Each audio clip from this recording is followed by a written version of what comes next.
Hello, and thank you for using the SRAR. This video will cover how to edit or delete any previously entered exams in the SRAR.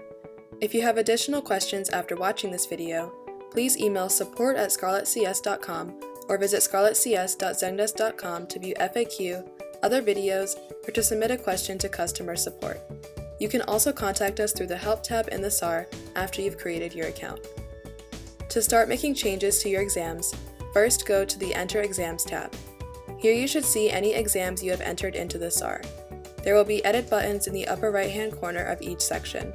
Click the edit button for the exam type you want to edit, such as the SAT. A pop-up window will appear with all of the exam information you entered for the chosen exam type.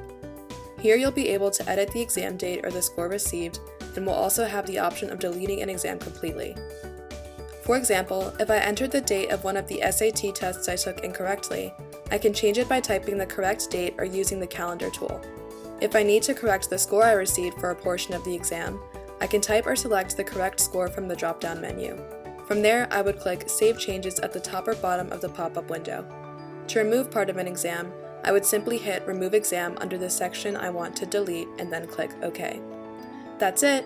Thank you for watching and good luck with your applications.